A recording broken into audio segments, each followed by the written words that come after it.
Okay, so our first presenter is Ashley Gibson, who's currently pursuing her MA in art history at UO with a focus in contemporary art.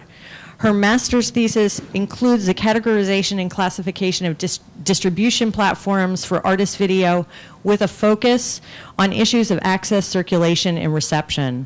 She's researching electronic arts intermix as a primary case study to analyze how distribution and preservation of artist video and new media art has changed from the 1960s to the era of the internet, and the ways in which technologies are outliving the means with which to view them. And there's Robert in the back. Robert, thank you.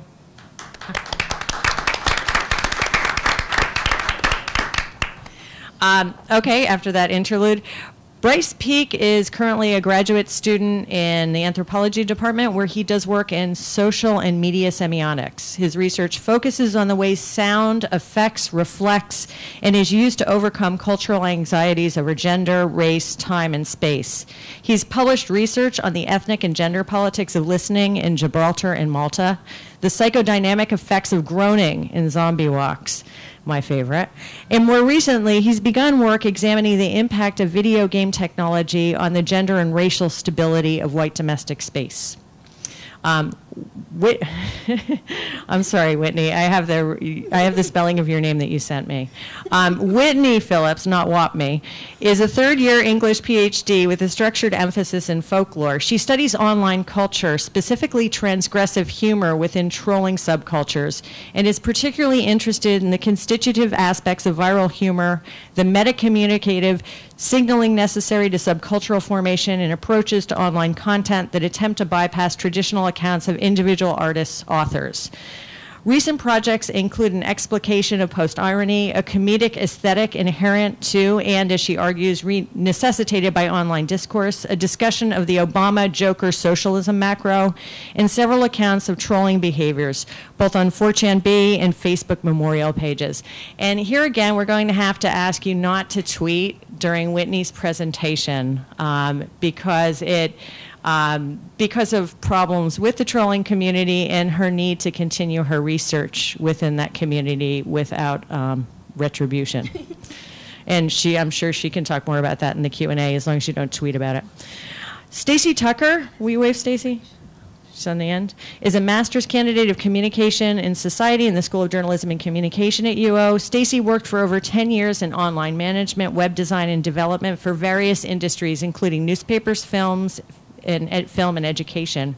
Her research interests include gender and queer expressions in new media, particularly video games, immersive virtual environments, social and independent media. And she's doing this awesome study of harassment in online gaming. Mara Williams is currently pursuing her PhD in Communication and Society through the School of Journalism and Communication. In 2009, she received her MA in Media Studies from the University of Wisconsin at Milwaukee. Her master's thesis examined transgender-produced autobiographical video blogs on YouTube. Her current research interests include misogyny in video game communities, world building and fan production, and queer-run digital spaces. I'll turn it over to Ashley now.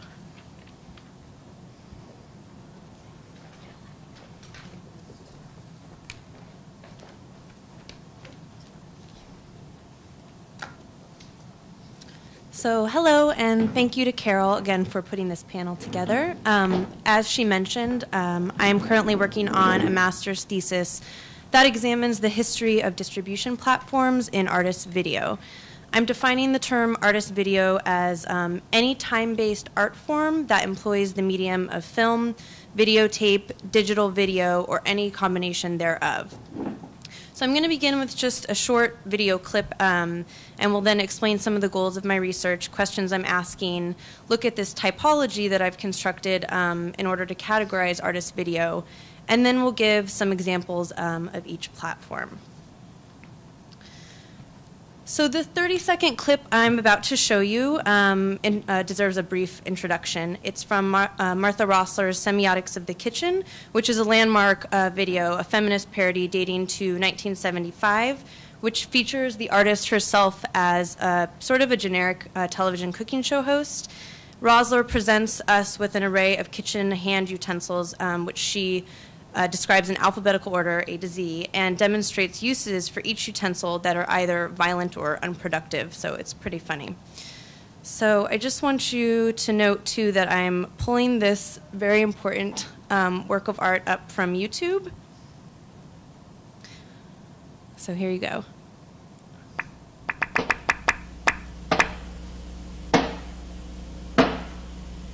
That's an ice pick, if you didn't hear.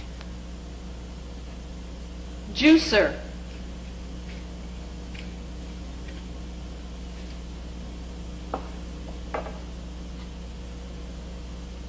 Knife.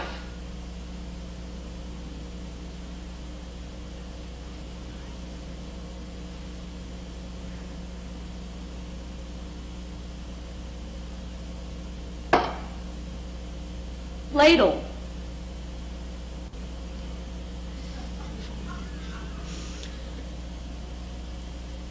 So you get the picture, and she goes on through the rest of the alphabet. So again, I want to make the point that, in 1975, when this artwork was originally created, in order for us to view it, for any one of us, we would have to hope that an art institution nearby was exhibiting her work. But today, we can easily access it on YouTube, on Google Video, UbuWeb, and many other websites. So this raises a series of important questions that I'm interested in. One is, do we still need art museums? Is the physical site of an exhibition relevant? Who are the gatekeepers of art and culture at this point? Or in other words, if this work exists outside of an art institution, does it still exist as a work of art? So although much has already been written on the history of artist video, there's a lack of scholarship surrounding how we access it and how it changes as we view it in different contexts. So rather than focusing on the details of specific artworks or artists, I'm attempting to classify and organize methods of distribution with the end goal that we can better talk and think about this kind of artwork going forward. But hopefully my work is getting at something even broader than the art historical field or art curation, but can go on to address issues such as medium specificity. So does medium specificity exist anymore? Or how has exhibition and distribution just in general changed in the era of the internet? So again, I'm looking at ways to classify these different methods of distribution and examine convergence between the different platforms. The way in which I'm using the term distribution platform is a little necessary to clarify. I see this as the point of access between a product and a user, or between the artwork and an audience. So for commercial video, for example, Netflix and Hulu are well-known distribution platforms, or more specifically, digital distribution platforms. For my own research, I have determined 3 macro-level platforms for artist video. The first is television, the second is institution, and the third is internet as platform. So I have a few examples for each. Just some historical background in terms of television as platform. Television is actually associated with the beginnings of artist video in the 1960s and 1970s. Many pioneering video collectives used this as their original means of distribution. They would use public access or cable broadcast to access people right in their living rooms. One example of this, somebody that employs television as a platform, is Paper Tiger Television. They are a nonprofit, open artist video collective that was founded in 1981. Their main goal is to create alternative media coverage, and they continue to broadcast via public access television today. One can actually purchase or rent a DVD or VHS version of their videos via their website. And recently, they partnered with an independent video rental service to allow users to stream their videos online for a small fee. In addition, Paper Tiger posts new videos on their website each week in the form of sort of a video blog, so one can watch those via an embedded Vimeo player. So my point in bringing this up is this group has recently embraced the internet as a platform to distribute and exhibit their work while maintaining television as their regular means of distribution. This is interesting in terms of classification. One more contemporary even example to show you is Souvenirs from Earth, which is a cable television station currently broadcasting out of France and Germany that is dedicated to 24 hours of artist video. This is very different from early video collectives of the 60s and 70s or Paper Tiger, since souvenirs got their start from within the art institution world and also has ties to advertising and fashion. What's interesting, too, about souvenirs is the reason, according to them, that their project is made possible is due to the digital revolution in television broadcasting, which has freed up bandwidth for special interest programming. The second platform for artist video is institution. This includes, obviously, art institutions, galleries, other structured sorts of organizations. Here are two images of early artist video as shown on television monitors, but within an art institutional space. So as technology has changed, so have exhibition methods. Many institutions are now currently utilizing flat screen monitors in their galleries, such as the one seen on the right from an exhibition just last year. Here are two images of artist video exhibited with the use of flat screen projections. These video screen installations, as you can see, create more of an architectural sort of environment for the viewer. The audience often experiences them physically or are encouraged to engage them in some sort of way. So it's important to note that this differs very greatly than both television and internet as platform. Art institutions require that you physically be present at the location in order to view this art. This is especially interesting in terms of access because not everybody can travel to the places in which this art is being shown. So the third platform, again, that I'm looking at is the internet. UbuWeb is a great example of an organization that uses the internet as platform. UbuWeb, I'm sure most of you know, is an independent online repository for film, video, literature, poetry, and many other things. One can access an incredible amount of work through their searchable database. And one additional example that I want to mention that falls within this internet platform category is Rhizome. Rhizome originally began in 1996 as an email listserv for new media artists and interested parties, and now is an online community that is dedicated to the creation, preservation, and presentation of art practices that engage new technologies, including artist video. Many of you are probably familiar with Rhizome as a scholarly community or as a sounding board, but I just want to point out that they also have a searchable art base or art database that contains over 2,500 new media and some video artworks. Oops. So when we view artist video on something like UbuWeb, we're not actually viewing the original artwork in this case. We're viewing a compressed, low-quality file of the work. So this absolutely alters our experience of the piece. In addition to the work itself being altered, we need to consider how our experience changes from, for example, watching the entire 6 minutes of Rossler's Semiotics in the Kitchen, where it's screened at the Jordan Schnitzer Museum of Art, versus some of you watching it maybe later tonight on your couch from your laptop. So does watching these artworks from our laptops depart from, say, the artist's original intent? And in that case, does the artist's original intent matter? So the ability for artworks to exist outside of the traditional art institution is exciting and offers artists an opportunity for institutional critique, and its audiences a slightly more democratic opportunity to access. And I say slightly more democratic because I'm obviously not addressing here statistics of how many of us regularly have access to the internet in general. So without UbuWeb or Rhizome, most people would never have the opportunity to access the work that is contained there. Furthermore, without digitization, Rossler's work would eventually deteriorate and be lost forever, along with the antiquated technology originally used to view it. So what do we lose, though, from the internet as a platform and from continually converting these originals into new formats, both in terms of sound but also in terms of visuals?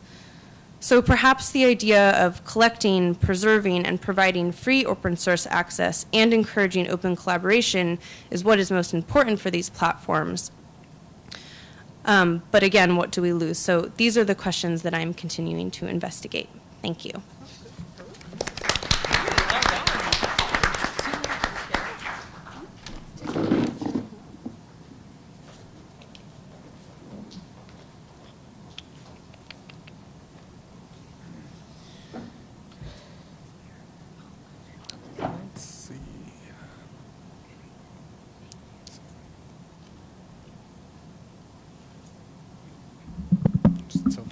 little bit so I don't have music. Can everybody hear me fine? Good? All right. Now to find a place for the iPad so I don't mash buttons. All right, so this is an interesting juxtaposition because we move on from some really interesting high video art to a little bit more of a profane type of video art, the video game. And today I'm going to be talking to you about the ways in which cutting-edge video game technology, specifically the Xbox Kinect, has pushed the gentrification of rap and hip-hop to a different level. And I'm going to be talking about Dance Central, the cover here, which is both the premier hip-hop, rap, funk, soul dance game for the Xbox Kinect, and also being described as the premier title for the launch. Kinect just came out November 4th, I believe. I'm going to be looking specifically at the ways in which remastering, the remastering that went into the tracks was not just a neutral activity. I'll argue instead that it was informed, consciously or otherwise, by the media industry's imagining of the domestic space as by default white. So I'd like to start by talking a little bit about the Kinect. The Kinect is a controller-free gaming entertainment experience as it's described by Microsoft Xbox 360. It gives players the ability to control and interact with the Xbox 360 and the gaming environment without the need to touch a game controller. It's done through motion and voice. In an interview with Computer and Video Games Magazine on June 22nd, 2010, Microsoft announced, quote, "We're developing controller-based games for the core and Kinect titles that appeal to everyone." Microsoft CEO Steve Ballmer later clarified with some pretty sexist comments that he meant the whole family.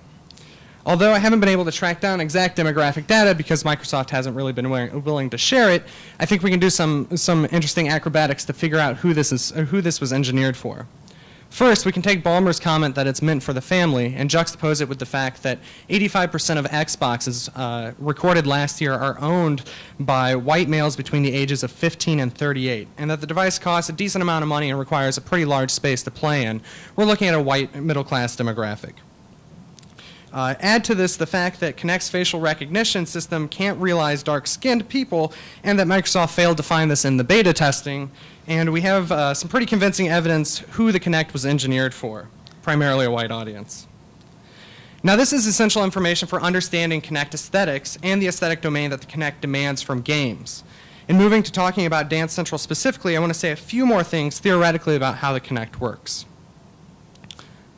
Turn this volume off. Oh, you don't have to. So you can see how it's working here, and I'll just keep going. Kinect is by no means the first body controller. We can go all the way back to 8-bit NES, the gamepad from that system, and even some hacked Atari experiments for different examples. It is, however, the first successful attempt to remove the controllers from the console in such a way that the space represented in the TV and the space of the home collapse on one another. Put differently, it is the first machine that cuts the wires to the TV, giving us direct access to the screen world. In this way, the name of the device is pretty revealing, combining the word Kinect with the image of the word kinetic. The Kinect is intended to make us move, and in so doing, we connect the screen world and the physical world. Chris Berry, So-Young Kim, and Lynn Spiegel have all previously theorized this connection between mediated and lived spaces. They call this an electronic elsewhere, a concept that reveals the transformative relationship between media and space and destabilizes the dichotomy of virtual and physical space in light of experiencing both. What the concept does for us is reveal that, quote, the media do not just represent a place that is already there. Rather, places are conjured up, experienced, and in that sense produced through the media, end quote. The Kinect, as I see it, transforms the domestic space in the sense that we can no longer talk about the world I'm playing the video game in and the world the video game constructs as entirely separate things. By using our bodies to control the avatar on the screen, we are effectively in both worlds, and by transforming our space into the controller, the screen world is effectively in the physical world. To draw upon another game that I'm writing about, when a tiger cub runs around me in the game Kinectimals, which is a type of virtual pet game, I can follow the sound of the tiger 360 degrees around my living room on 7.1 Dolby Digital. Though through sound, not least of all, the screen world is inscribed on physical space. The Kinect game space is liminal. It sits betwixt and between the digital and the physical. As comm theorist Eric Rothenbuehler reminds us, liminality is a very dangerous thing when it comes to communicative activities. Much discomfort is generated in loosely constructed communication architecture. When the screen and the space collapse, people feel uncomfortable inevitably. Tying this back to Kinect, games require the construction of a safe space for this liminality to occur, a space safe for white middle-class families, as the demographic data suggests to us. So with that in mind, I'm going to move to talking about Dance Central in particular, and specifically the racialized aesthetics that are going into the remastering of tracks for the game. I'd like you to think of remastering in terms of regulating space. Big concert hall versus inner city school versus nightclub. What would music recorded in these spaces sound like? And this is not just about reverberation, but also background noises. Remastering focuses on adjusting both in order to translate the content of a track from the aesthetic context and technological possibilities of yesterday to the aesthetic norms of today, or at least the aesthetic nostalgia of today. Working from the assumption that the act of remastering is as political as it is aesthetic, I'm going to focus on the ways remastering is used in Dance Central, a game that transforms the middle-class living room into an inner-city school-made dance hall while mimicking the acoustic conditions of a concert hall. Now I'm going to be focused on the sounds and the songs specifically, with little attention to content. I will say, of course, content is important. No parent would buy Dance Central if their kids were getting down to NWA and screaming "fuck the police" over and over. But what the development team of Dance Central did was more than just choose safe content. They also edited that content to make it safer, which involved deleting sonic aspects of specific songs. And here I'll just start this clip so you can see what happens in Dance Central. The reason for that deletion is that there is a danger of compromising the pre-existent racial stability of the domestic space, regardless of how white-friendly a song's lyrics may be. Hip-hop, as a purely sonic referent to other races and other places, presents a danger to the white middle-class domestic sphere by sounding like otherness, even if that other group is a group of Jewish kids from Brooklyn, as will be my case here in a second. The question for game creators now is, how do we make the music safe for the home, either consciously or otherwise? The answer was we censor the content. In my interest, take out sounds that stir up and bring up effects of racial danger. As Lauren Kajikawa suggests in terms of making Eminem a white rapper, rather than simply transcending racial boundaries, Eminem had to negotiate them in ways that made sense to his audiences. Remastering, then, was more than just a neutral editing to make tracks sound better. It was a way to negotiate the blackness of hip-hop and the whiteness of the domestic space. So here I want to compare the two tracks for you, and I'll turn the volume up.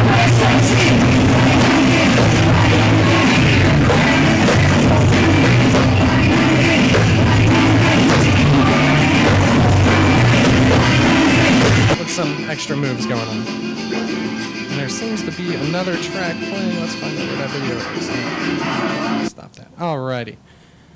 And so let's compare that that Dance Central clip to the original track. Ready? 1. You will do this 4 times with the left, 4 with the right, then 8 times with both. Then we...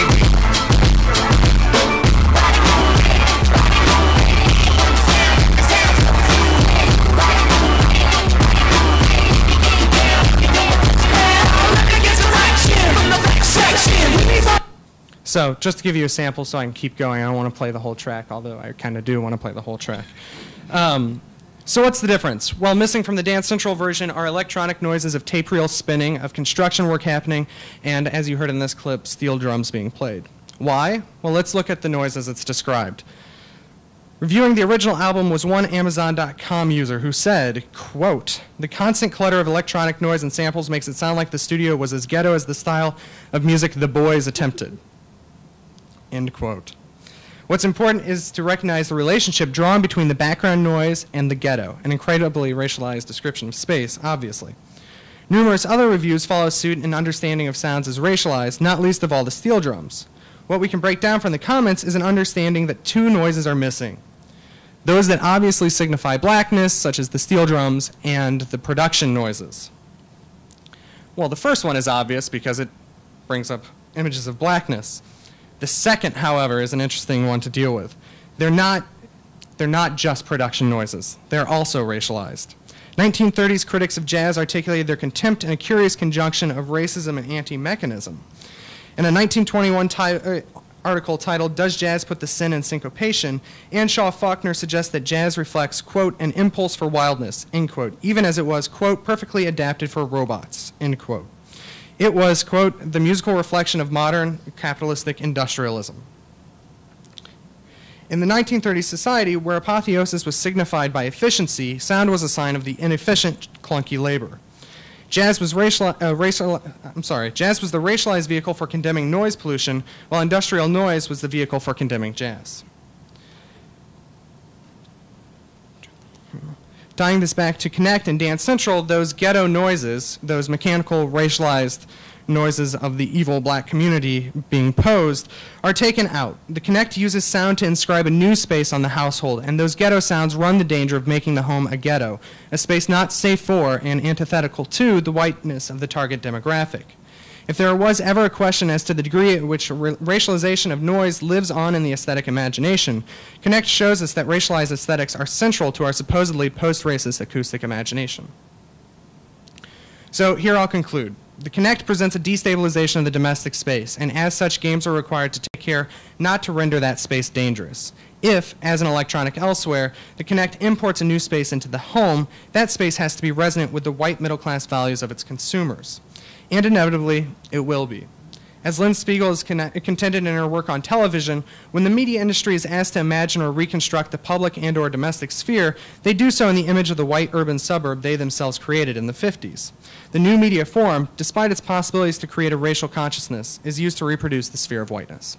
Thank you.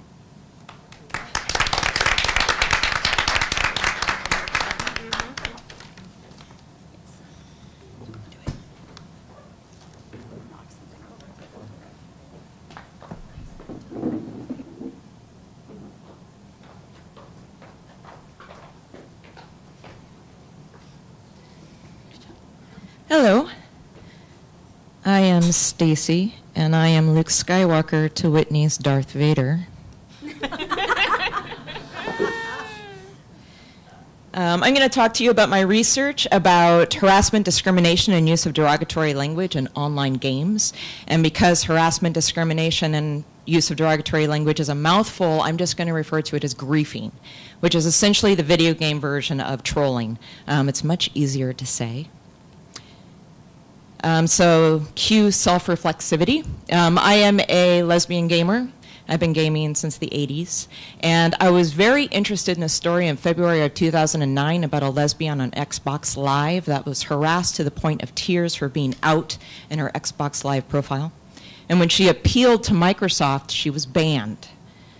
She was banned because she violated the terms of use, which prohibited any mention of sex or sexuality in gamer tags, which are essentially aliases in Xbox Live, and on their profile. And I thought it was very interesting that Microsoft also mentioned that heterosexuals were prohibited from being out as heterosexuals. And I am shocked that more heterosexuals were not outraged. But you will be happy to know that as of March of 2010, you can now wave your rainbow flag with pride. They have since changed their policy. So this is where I justify doing research on video games. According to Pew, most U.S. adults are playing video games, and that number spikes when you're looking at 35 and under. And 21% of gamers are playing daily or almost daily, which has propelled the U.S. video game industry to $21 billion in sales in 2008, and that went down a little bit in the last couple of years, as it did in most entertainment industries due to our hard economic times. For those of you who don't know or aren't gamers, massively multiplayer online games are persistent games, networked games online that you can enter at any time, barring the occasional outage, where you can play with players, with or against other players that you may know in real life or may not. And there's been a lot of studies about the social relationships that have formed in MMOs, that they are akin to third places, such as clubs or churches, so places where you would form close relationships, and very close relationships are formed in MMOs. There are definitely sites of a social community. 54% of gamers played online in 2010. That's the entire gaming audience, and that's up from 19% in 2000. And due to the growing popularity of online games, recent trends are showing that most games will be going online in the very short future. So we've really kind of gotten away from the stereotype of the gamer as a 16-year-old socially awkward boy playing Xbox and downloading porn in his parents' basement. The gamer audience has grown significantly more diverse. 40% of all game players are women, and they outnumber men in the 25 to 34-year-old game bracket. And a lot of qualitative studies have showed that women, like men, are playing for competition, not for escapism or relaxation. However, the target audience still remains largely male, and men still pretty much dominate the game development industry. So as a result, women are highly underrepresented in video game content and are vastly more likely to be sexualized. There's not a lot of research on race and ethnicity among the gamer audience, but there's significant research on racial stereotyping within video game content, evident in Grand Theft Auto, evident in many, many popular war games. But I was unable to find almost any mention of non-whites actually playing video games, which they do in mass. So hopefully there's more research done on that in the future. And gamers, same problem. Apparently gay people don't play video games. There's not really a lot of research on it. However, there's been controversy about the content, such as with Rockstar's Bully, which instead of focusing on the playground violence, there was a lot of controversy over the fact that the player's male avatar could kiss both boys and girls.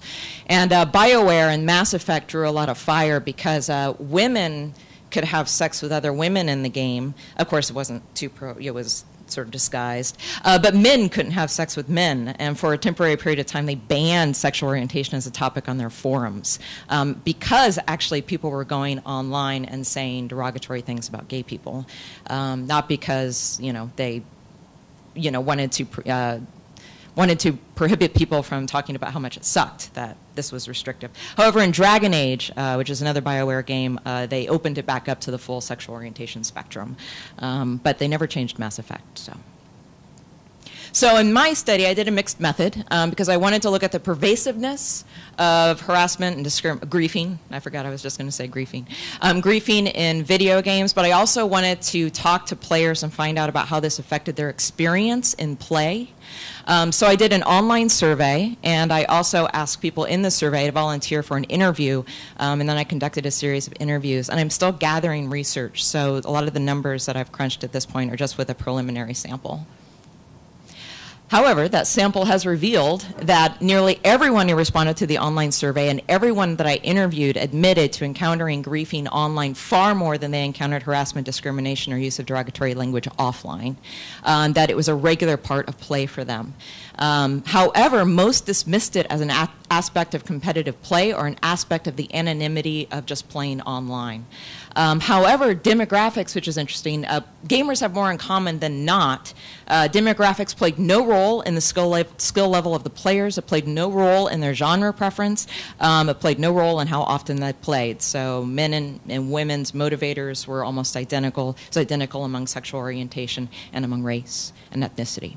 However, women were significantly more likely to completely end play when they encountered griefing.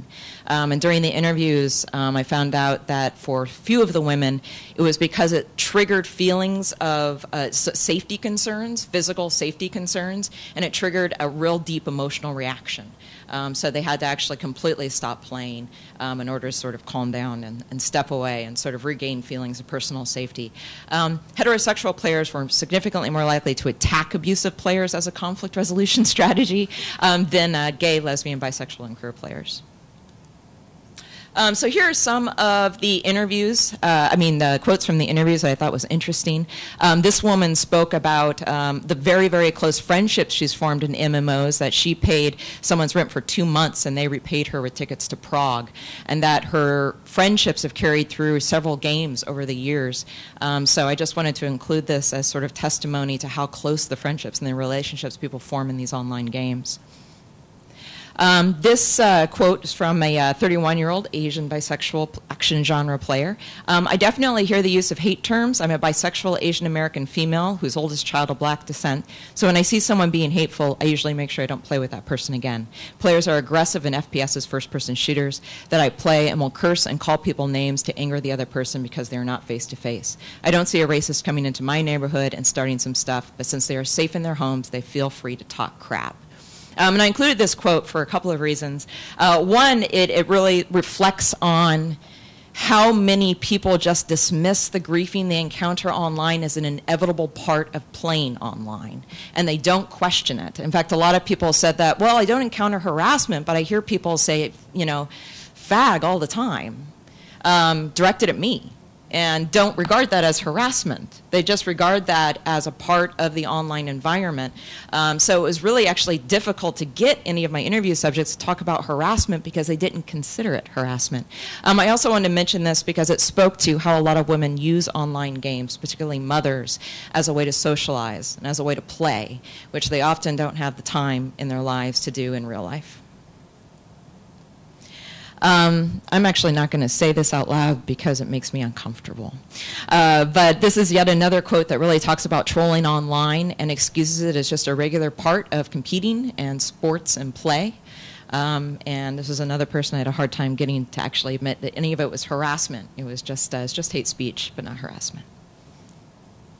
This is my favorite quote from all of my interviews. Gay seems like a synonym for of poor quality rather than queer, but it's not meant in a hurtful way. And I'm not even going to bother unpacking that. I think that quote sort of speaks for itself. This is one of my favorite interview subjects, 20-year-old white heterosexual U.S. action genre player. She is a very active player. She plays a lot with her boyfriend. It's their favorite date. And I found her very interesting because she freely admitted to using hate speech in her playing. She considered it a strategy, and she considered it part of the fun. And I asked her point blank if she felt like she would enjoy the playing experience as much if she weren't allowed to use terms like fag. And she said, no, I would enjoy playing it as much. And then she said, no, I probably wouldn't. And then she backpedaled again and said, oh, no, I can enjoy it as much. But it was really obvious that she was really conflicted about it because on one side of her brain you could tell that she knew it was wrong, but on the other side, to her, it was such an ingrained part of play, and she had wholly embraced it, that she participated in it, that it was hard for her to imagine playing without it. And this quote from a male 23, white heterosexual action genre player, talks about how when he switched from consoles to PC, he felt like he encountered griefing less. And I threw this quote in because console playing is significantly more popular among a younger demographic. PC, so personal computer online game playing, is significantly more popular among an older demographic. So I think some of these quotes, which I won't have time to really look into this study, that a lot of this behavior may be more popular among the younger console playing demographic than it is among the older population. But I don't know that for sure. So some discussion items related to this research is how trolling and griefing, which is a phenomenon absolutely worthy of research, Whitney, how that affects sort of these online communities and acceptable behavior in online communities, as well as the fact that online games, while sites for social communities, are still games. So how sort of the psychology of competition and the pleasure of competition plays a role in behavior online and in online games.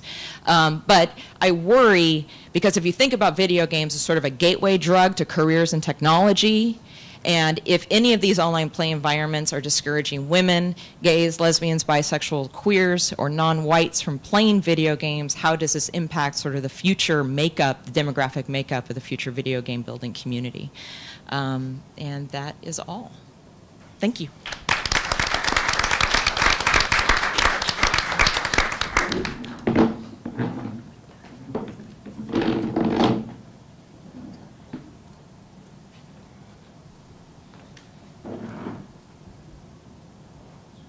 Hi, everybody.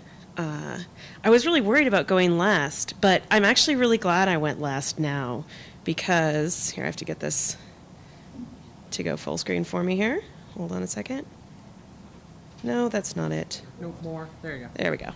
All right. So, so my name is Mara Williams. I'm also in the J School, and I'm glad I'm going last because I'm also talking about video games. I'm also talking about race and gender and about troll bait in a little bit. But so I'm working on a couple of things for my larger dissertation research, but this is actually a project that I'm just beginning. So I beg your forgiveness for presenting something that's not as well developed as some of the other projects, but I think it's important to look at sort of the range of the kind of digital scholarship that's being produced here and to acknowledge sometimes it's exciting to talk about something new. So this is a project that I've been working on for possible inclusion in a conference this summer, and it's called Unicorns and Fat Princesses, Post-Feminist Discourse in the Gamer-Girl Debate. And I'm going to switch back and forth between girl gamer and gamer girl, just because I haven't given this talk enough in order to have disciplined myself into one or the other.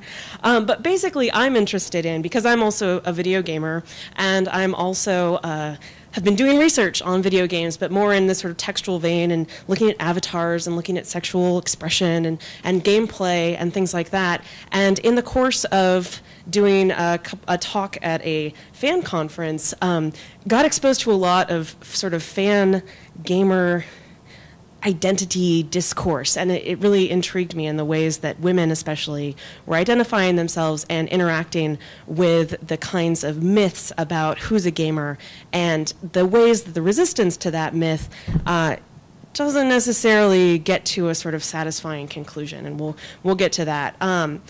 But first, just to go over, like, there's the thing we say, the myth of the gamer girl. If you Google that, there's a lot of kind of, the fan term we say is wankery, but there's a lot of wankery about this. So people starting threads and blogs and tweets and all kinds of things, but there's just a lot of concern over whether or not it's okay to be a girl and a gamer. Can you be feminine and game? Can you be beautiful and can you game? And all of these things. And given, as Staci pointed out, and actually I want to thank you for having your research up there because I have it in my notes, but now I don't even have to cite it. But the ESA data about that 40% of women, 40% of gamers are women, that there are more women gamers over the age of 18 than there are young male gamers, even though the persistent sort of hegemonic stereotype about who a gamer is still white and heterosexual and male and young and a console gamer. And that's the sort of the real gamer. And that's the kind of terrain that we're working in. And I'm sure that some of you are going to be familiar with this video. It's a viral video from this past September, produced by a group called Team Unicorn, which is made up of 4 actresses and producers, people who are sort of variously involved in being publicly geeky, and also women. And Seth Green is involved. So there's a lot of sort of flashing of geek cultural capital happening here. But I want to give a few seconds of this so you'll, and it looks like we're going to start a little bit in the middle of it, but that's fine because it's really all the same. So here we go.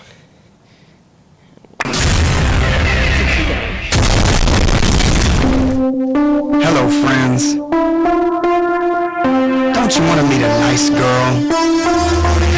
I know a place where the gamers girls are so sweet.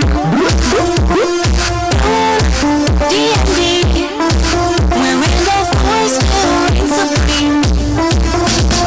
Questing in a room, dominating Final Fantasy.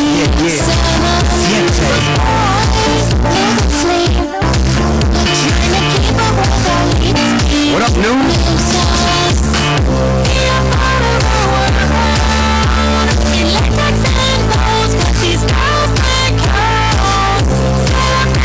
That's really enough. It goes on. There's about 4 minutes of it, but you can see the argument that can be made, and that was made by girl gamers of the sort of the very narrow range of sort of possible roles for women gamers. And even though the text, if you listen to the lyrics, there's a lot of flashing of obscure gaming, not necessarily obscure gaming references, but like credible gaming references. But it's coupled with naked women laying on top of games with things. I mean, I don't even know how to describe this video because as a girl, as I don't identify as a girl gamer, but as a person who games, it's very problematic. But it does very succinctly outline some of the problems with the narrow range of images and roles for women within sort of the discourse about what it is to be a gamer. And if you look at the men, who, by the way, were all white in this video, the range of body types is larger. They're moving more, and they aren't at a slumber party. So, but the point of this is not to critique the narrow range of images available to women, even though that is certainly up for critique, and there are a lot of people doing that. What I want, and here's another example. This is the Geek of the Week trading card that an artist is doing, Len Peralta, I believe is his name. But it's sort of a canonical, like, Woodstock geek pantheon, and there are far more men than women, far more white people than people of color, and you can see here from two people involved in Mythbusters the difference between how gender is kind of what images are offered. But like I said, I want to move away from representation and just talking about representation and move into how the debate over representation can be problematic in itself. So after the Geek and Gamer Girls was posted, there was a lot of discussion about whether or not you could be beautiful and be a gamer, whether or not you could be feminine and be a gamer. But, and that's all discussion that should happen, but the terms of the debate were really constrained through the logic of post-feminism. So instead of appealing to the narrow range of images caused by, say, patriarchy or misogyny or any other number of sort of structural limits on our imagination, instead it was all about consumer choice. It's like, well, if you don't like that avatar, then you don't buy it, and about your own performance and your own individual experience. And so that was what was offered up in defense. And I find this incredibly problematic. So I've been using the logic of post-feminism to describe this. I think it describes it very well. Post-feminism as a way to describe the cultural moment where feminism, as McRobbie says, is taken into account and then quickly dismissed. But it is not, it's not feminist. And actually, we have McRobbie quote there that's bandied about a bit. But feminism seen as something that is over with, that women no longer need because we have achieved empowerment and therefore we're free to engage in as much sexist rhetoric and individual choice as we want. And actually, Susan Douglas has called this new sexism or enlightened sexism in order to kind of get out of the confusion of using the word post-feminist, which every time I try to use this word, they're like, but aren't you a feminist? And it's like, yes, I'm a feminist.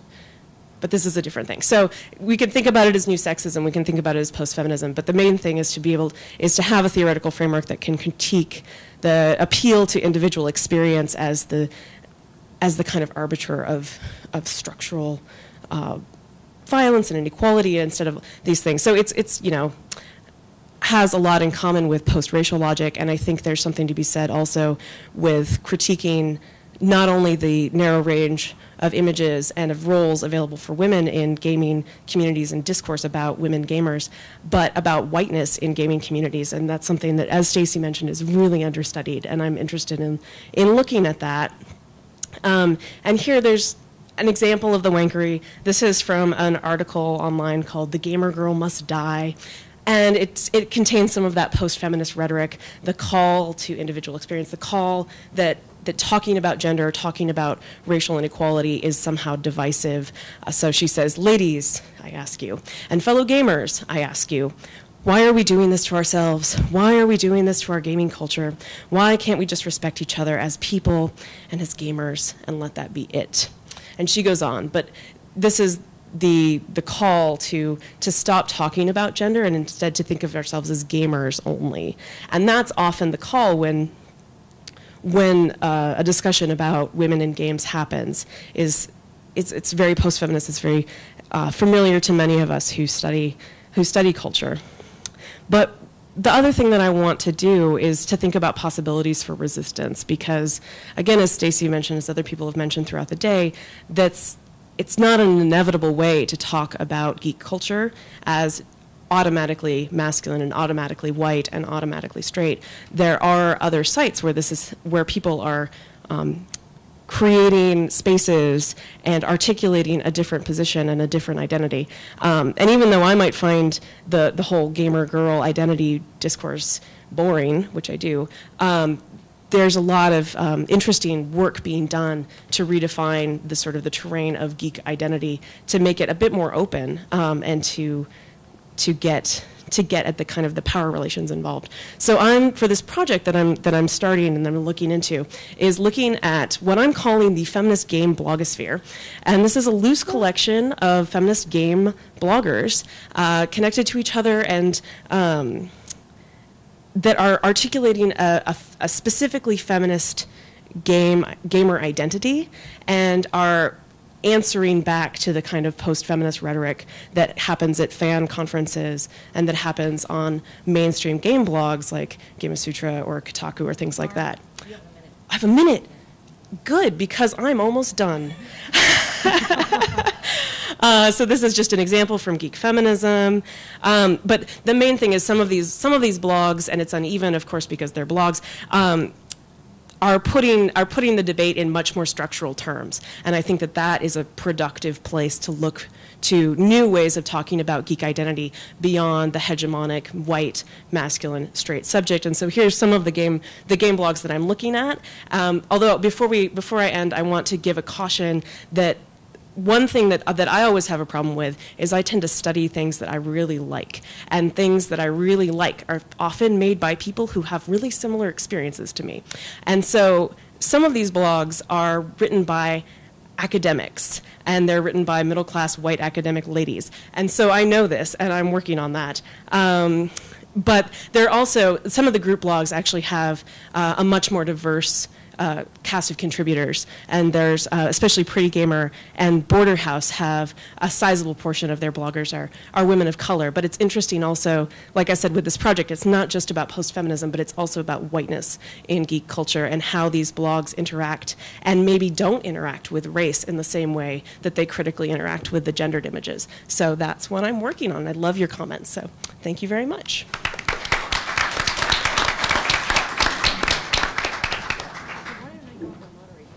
Are these on? They're on? Okay. So you guys can just pass the mics.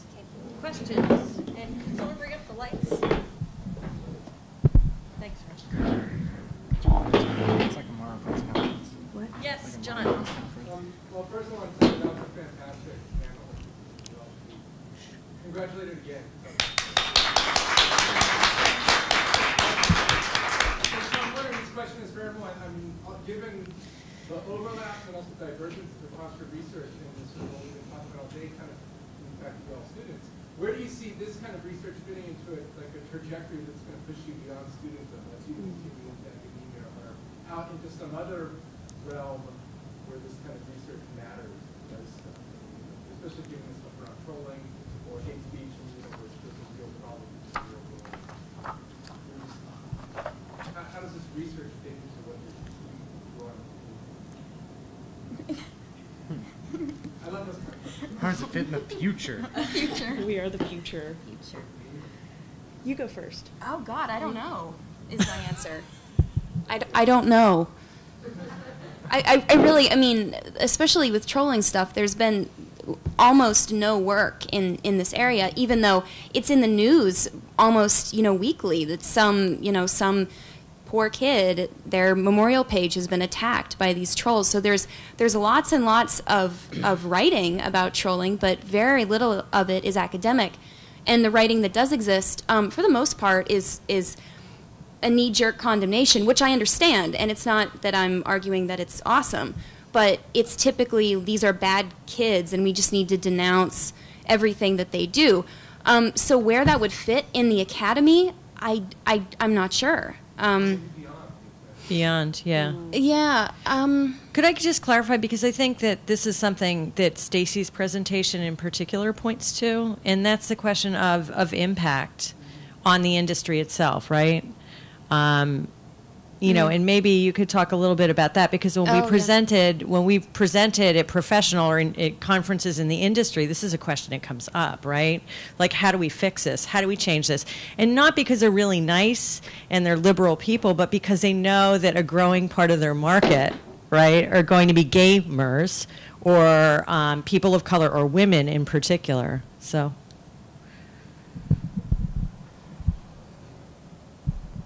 Sadly, I don't think that video games are really taken very seriously in the general public, especially in the academy. And I think that, I mean, part of my slide where I jokingly said I'm justifying my video game research, I think really demonstrates given the economic power of video games, given the prevalence among millennials in particular, as video games being a huge part of their life. Television is suffering in a huge way as a result of the growing popularity of video games. They're struggling to gain a millennial audience. And yet there's very little study on the audience, on content within the games, on really the social impact. So yes, I would hope that the research that I'm doing, and I'm sure I'm not the only person at the table, that it extends beyond an academic audience, and that it maybe even reaches the industry and makes them think about how they're sort of policing the environments and how they're sort of reinforcing friendly virtual spaces for what is obviously a growing demographic of players and a more diverse demographic of players. Yeah, I would just add to that Staci, I always love hearing about your research, because when I was doing my master's research, I wanted data like this. Like, this is a common sense kind of thing that people of color and women talk about experiencing, but there's very little data that you can point to. And, even though positivist sort of like number research isn't what I do, I love having it, because some people will take it seriously in a way that they won't take a more sort of holistic, that's a terrible thing, I don't want to get into a fight, but like a different kind of research that maybe can be dismissed more easily. And also, like, I think some of our research demonstrates that the ways that video games or that digital culture has been constituted isn't inevitable. And we may point to new ways of looking at what's seen as common sense simply because there hasn't been really good critical work done on it that's been circulating, either in academic circles or in industry ones. Or fans. Or fans. Yeah. Yeah.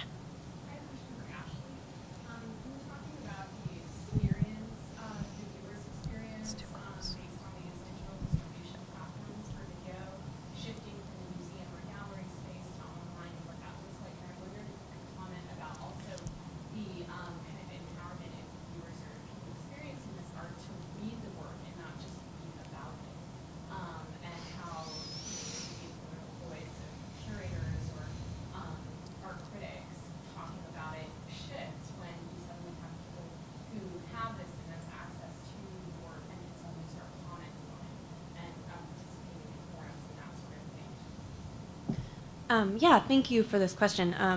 One thing I didn't make very clear in my presentation is why artist video or new media art is so different from previous forms of art. So if you think about a painting or a sculpture, for many years, all kinds of people that were interested in researching and writing about that kind of artwork would be able to often view reproductions in a book.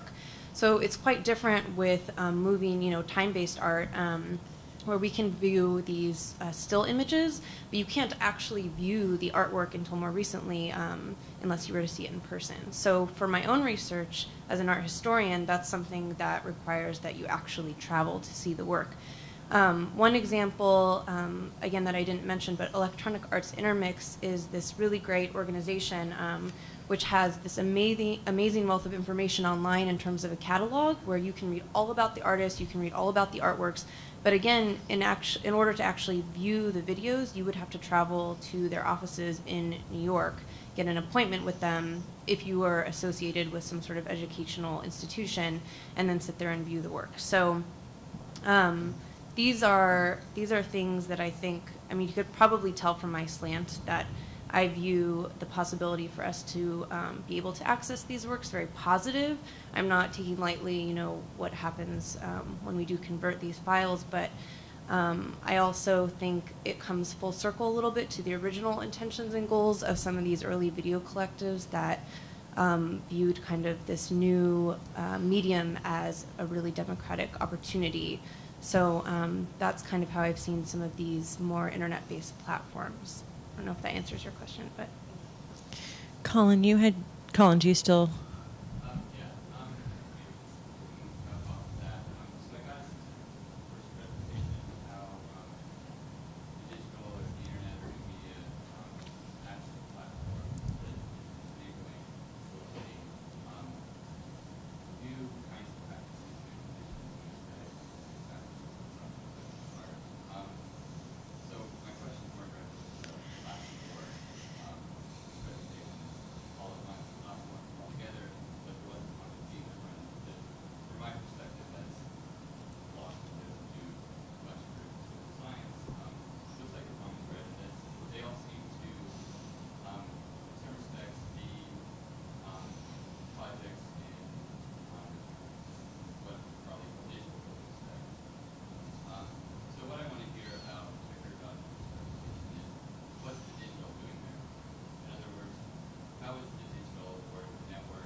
You go first. I realize those are big questions. You guys can answer those questions, especially the latter question. You already have a job and PhD and spoken, 3 book contracts. But I realize most of you probably were running into policy and hiring as well. So I'm curious about that. I guess I would answer that with another question. Because you're a philosopher, and I like to ask philosophers questions, because they like to ask a lot of questions. But it would be, what is the cultural doing in digital cultural studies? Because culture implies a holistic kind of thing from which something is born, and that's not to say that digital doesn't come from a holistic background. You can't take that out of the digital kind of revolutions and experiences. But it seems to me that when you're talking about cultural studies, you're talking about this holistic thing, studying digital holisticness. And I think what we're doing is studying more of things that are happening immediately, people putting things together at a spontaneous time. And to me, that's more of an amalgamation than a cultural. And so I guess I would then turn that back on your digital and say, well, what about the amalgamation is digital? Why? We have to use methodology that takes both of those things apart. We can't just can't take apart the digital and say, well, for me as an anthropologist, ethnography doesn't work for cutting edge technology in a timely way. It would be near impossible for me to do ethnographic work on the Kinect. I could play with people, sure, and I could do long-term study later on, but in the timeliness, if this were to die next month, my research would be completely moot.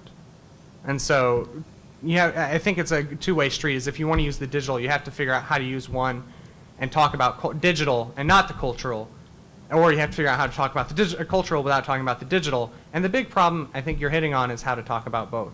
And I think that's an answer that I can't give, but I'm stalling for other people to come up with good answers. Got one.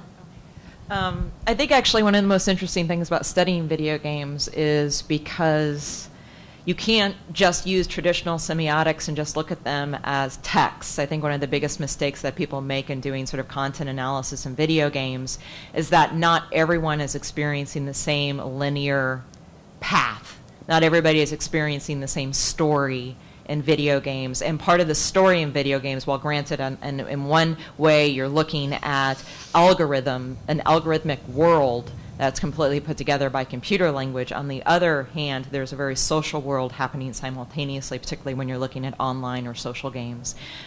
So I absolutely think, and I don't have necessarily those methods yet, but I absolutely think that new methods are absolutely necessary when you're looking at these kinds of interactive environments, that there are things that you need to consider when you're looking at them as texts that you wouldn't necessarily that are different from looking at movies are different from looking at books, that video games are a very different kind of story that people are experiencing. That answers the question.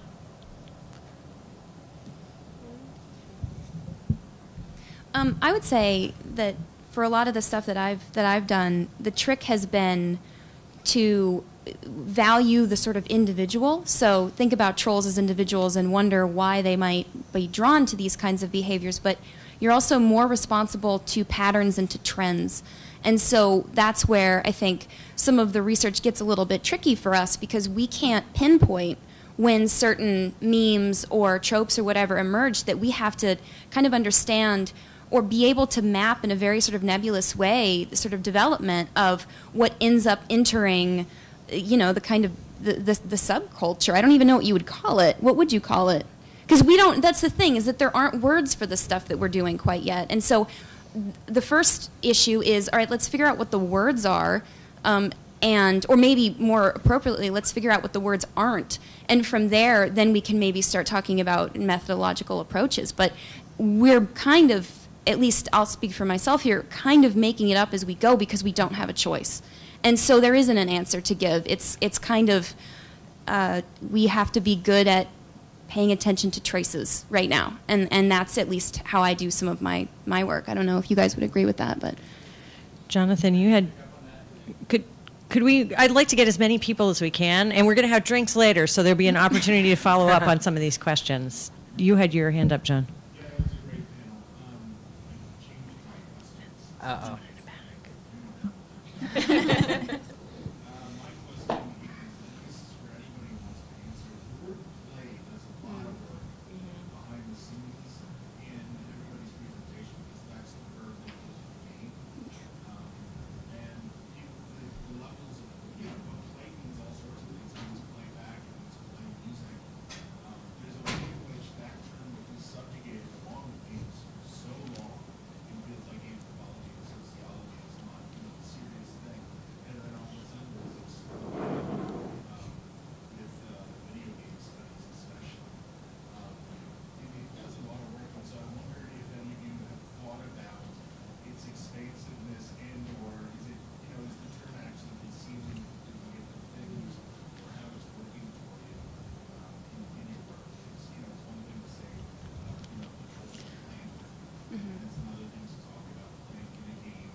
Mm-hmm.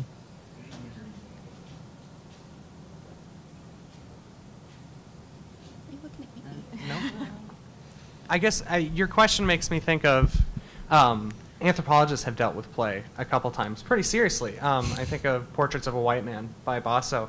Yeah. And this idea that play, one of my favorites, and it's kind of pushing me here to think about my project in a different light, is that play is simultaneously absolutely not true, but still absolutely true. It's a way of safely giving a critique without saying, I'm really critiquing you, but I'm doing it in a way that you don't understand. And so asking a question about Dance Central, are we playing with an irony of whiteness? Like, do people, is this kind of a racialized, like, realizing, as you said earlier, I'm a white boy with a body? Kind of, like, is this supposed to be kind of the stimulating discussion? And is it successful, is then the next question. I would say that, yeah, I mean, what's interesting for me in troll stuff is that trolls are so aware of their behaviors. They frame their behaviors as play. And the question is, I mean, so Staci and I have talked a lot about working together on some sort of project because basically I talk about that play frame as they conceive of it. And the problem with that play frame is that it doesn't take into account the real-world implications and effects of that play. So trolls are really good about talking about winning the game and the game itself, and even they're aware that it's a play frame. They talk about the mask of trolling. If they're not playing, it's not trolling, but that does not, they sort of cordon off all the behaviors that exist outside of their own enjoyment. And that's where, you know, Staci examines a lot of stuff, and it's really important to do so, but it's kind of like, where are the limitations of play and what are the real-world implications? And that's where the trolls are missing. That's as far as they can take their own sort of self-assessment, is how does this actually impact people in the real world? a little bit off topic of what we were talking about, but I find it very interesting how many video games where play is actually work. Like in World of Warcraft, you have the crafting where you have to fish and you have to create things, and it's a lot of repetitive, constant activity. And I'm taking Carol's class right now, and she's making us play Frontierville as an introduction to social games. And so as I play this, I don't know if you've played any social games, but I have to maintain this piece of land, and I have to clear grass, and I have to cut down trees, and I've got to harvest stuff. And it's making me feel like I have a part-time job, and I don't like yard work, so it's a really bad part-time job. Granted, I'm clicking on things, and I'm actually in the sun getting sweaty, which actually probably would be more enjoyable. Not that I'm not enjoying the academic exercise. It's work. But I've just, and this isn't really an answer to your question as much to say it's an interesting conversation to have about how much play these days in terms of video game really isn't play as much as it's just sort of a reenactment of our life as workers, sort of in a capitalist society.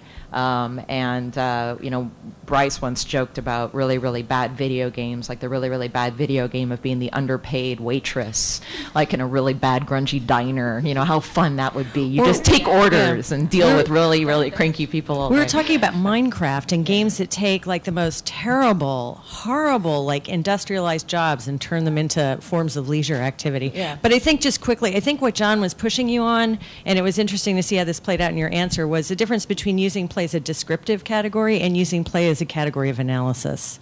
And I think it's something to think about. I think we have, we're time for one more quick question if anyone has it, but it's been a long day and I know we're losing people in dribs and drabs. So I guess we should just thank our panelists again for a great adrenaline panel. You